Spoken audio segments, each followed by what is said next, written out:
Assalamualaikum warahmatullahi wabarakatuh. My name is Aulia Mahmuda. Today, I want to tell you about sexism in English textbook material for final examination in English in textbook analysis. So here we go to the presentation.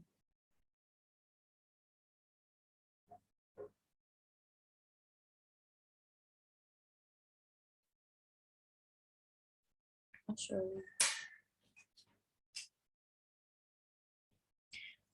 The first is I want to tell you about what is sexism. Sexism is prejudice or discrimination based on sex or gender. It affects every level of society, from institution and governments to personal relationships. Sexism affects women and other marginalized gender most severely, indirectly, and it also harms men. The definition of sexism, it means the word sexist can simplify by interpreted as an expression that position one of the sexes at the level of subordination or inferior or unequal. Most linguists define sexist language as a language that tends to be gender unequal to women. In other words, a language that represents a male position that is more dominant or superior. This gender unfair attitude or sex stereotypes certainly cannot be separated from the influence of particle culture, which is rooted in the social life or a society. This particle value system is often regarded as the root cause of the fertile dominance of language sexism against women. Sex stereotype discrimination and the image of women that tend to be negative unconsciously have resulted in women experiencing an increasingly unequal image and confirming the position of women at an unfair level of gender. Not only the political, culture, and social context, but also women have received unfair treatment in the context of language attitude. The concept of imaging women in subordinate position has shaped the concept of sexism in language user. In the world of education, we still find illustration of the sexism of the language, the dominance of men, which tends to have a positive meaning in the public sphere, is inversely proportional to when woman tends to move to a negative position. Ironically, some women actually support the use of sexist language without them realizing it. Typical view and or impression of the language speaking community have placed it as if the language represents an attribute of one of the unrepresented genders, especially in English. Therefore, when there is a sentence, the doctor is very busy. He examines his patient seriously. If a customer has a complaint, send him to the right fast days. Or each student should bring his notebook to class every day without hesitation. The masculine form is used he, him, or his in the three sentences above. 12 not necessarily doctors, customers, and male students, such as a sexist view seems to validate the stereotype view of sex that the attribute of intelligence, strength, power, independence seem absolute to men, while the attribute of limitation, weakness, depends should be attacked to women. Next is there is sexism can revert to different beliefs or attitudes. The first, there is a belief that one gender or sex is more valuable than the other. The second, we have male or female chauvinist. The third, we have misogynistic or heart of woman, or misandry minutes heart of man. And the last we have distrust of people of the different of sex. The next we going to aspect of sexisms in textbooks. English textbook studies have found sexisms in many different aspects. One of the most widely analyzed aspects of sexism in generic he and generic man, also called masculine generic construction.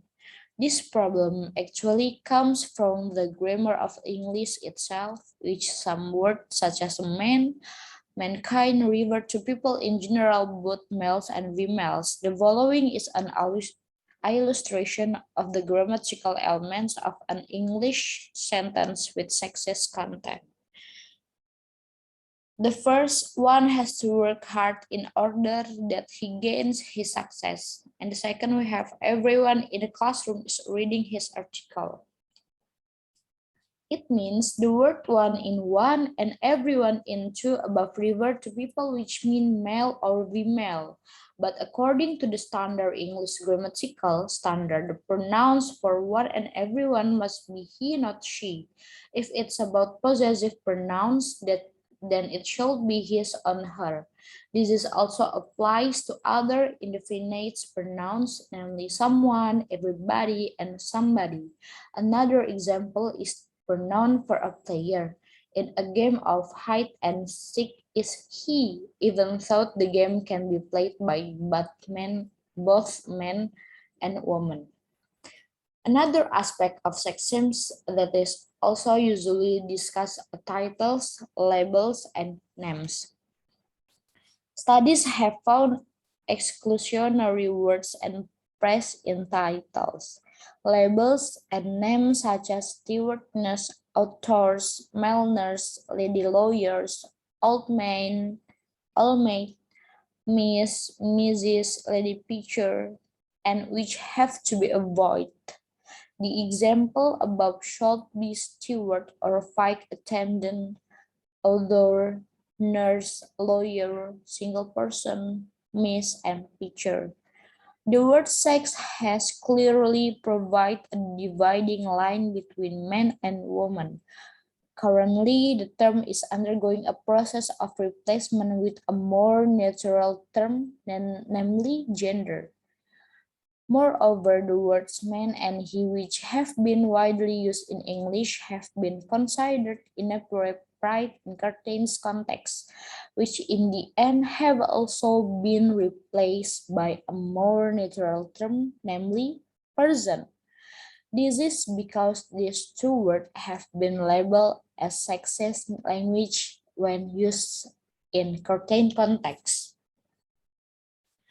Occupational role is also one aspect of sexism that is often examined.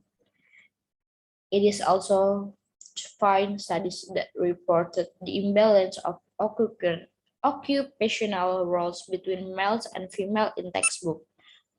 The roles for mix in the textbook varied, such as a doctor, pilot, school principal, ambassador, professor, store manager, and while the roles for females are limited, such as a bank, employer, sales girl, housewife, and nurse.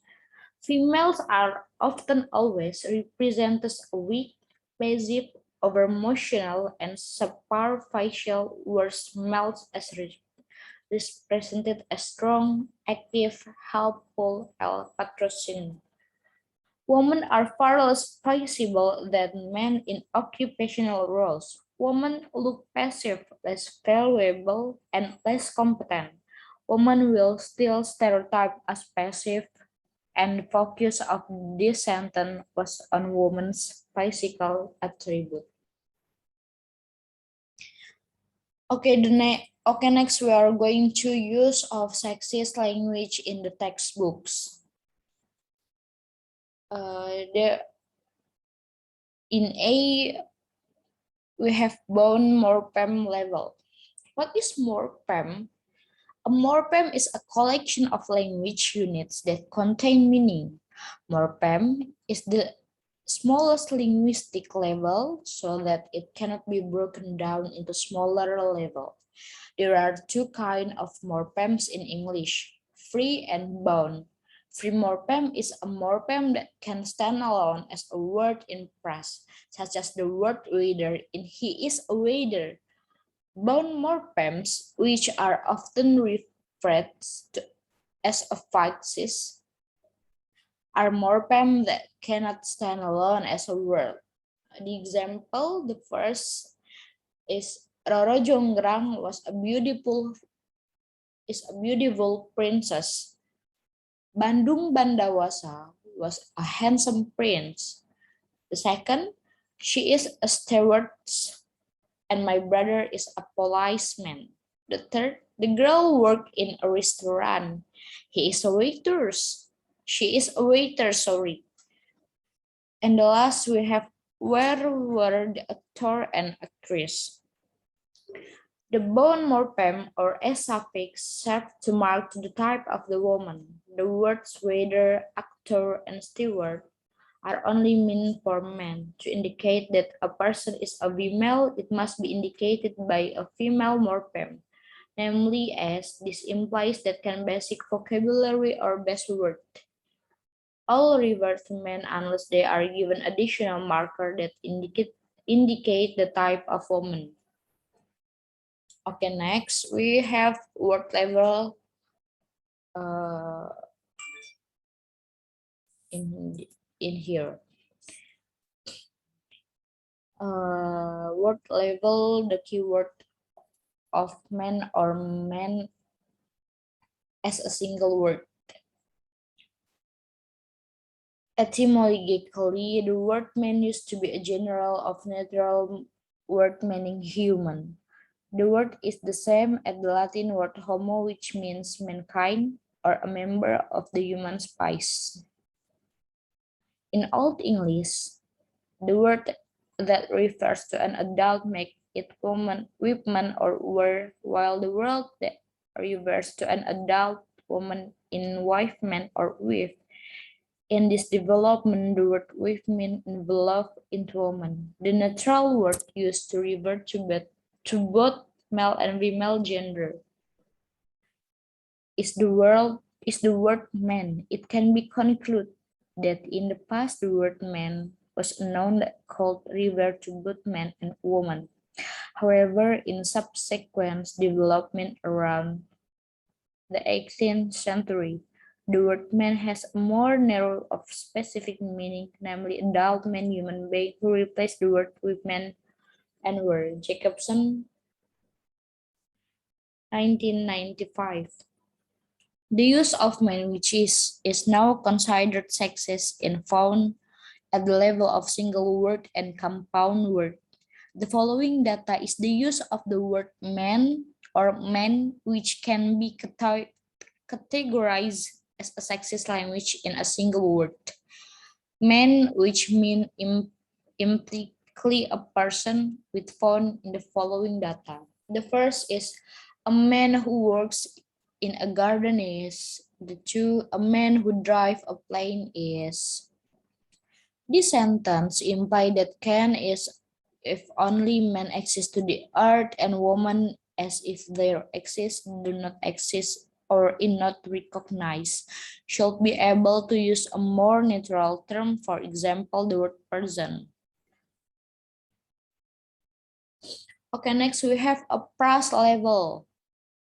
The next success marker is at the price level, especially noun price.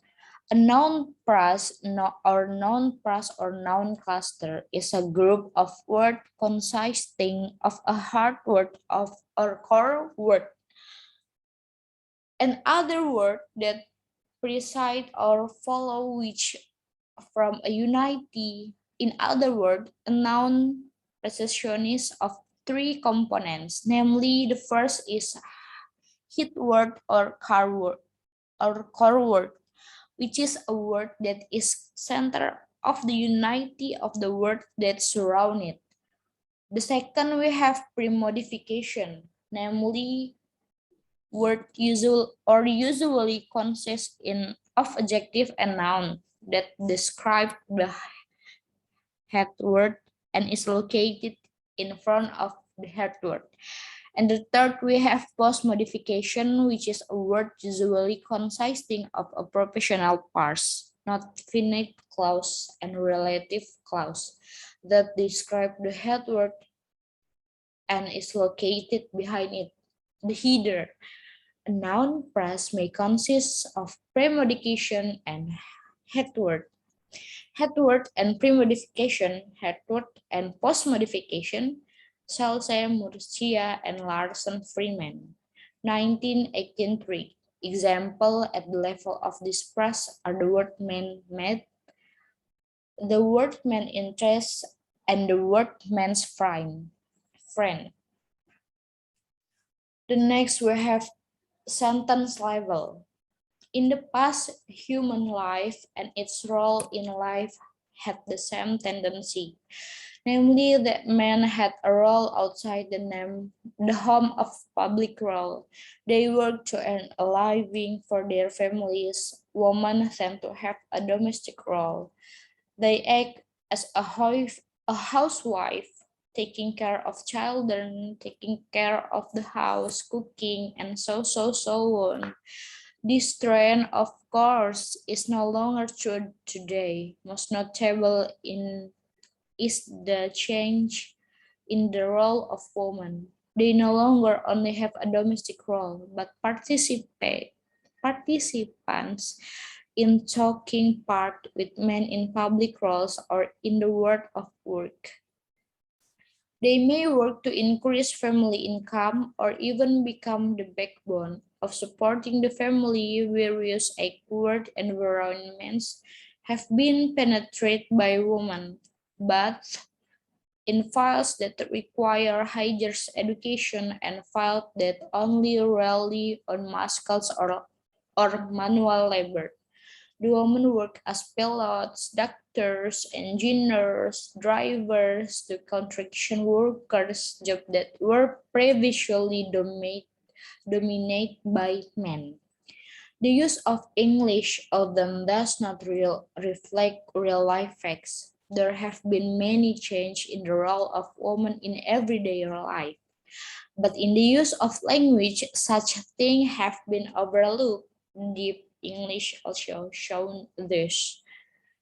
But in the use of language, such things have been overlooked. Deep English also show this. There is kind of tendency to stereotype a certain word of work with a certain gender. Thank you for your nice attention, but before I close my presentation, I have a conclusion about sexisms in English textbook. The conclusion is most linguists define sexist language as a language that tends to be gender and equal to women, or in the other word, a language that presents a male position that is more dominant. This gender unfair attitude certainly cannot be separated from the influence of particle culture, which is rooted in the social life or society. The second conclusion from me is aspect of sexism in textbook. There is four. The first is generic he and generic man, also called masculine generic construction. The second, we have titles, label, and name. The third, we have occupational role. And the last, or the fourth, we have the firstness. And the third conclusion I have is use of sexist language textbooks. We have one, bone morpheme level, two, the second is word level, the third is phrase level, and the fourth or the last is second level. Okay, I think enough for my presentation for final examination or in textbook analysis. Sorry if many has false word or another. Wabillahi taufiq wal hidayah, wallahul muwafiq ila aqwamil thoriq. Wassalamualaikum warahmatullahi wabarakatuh.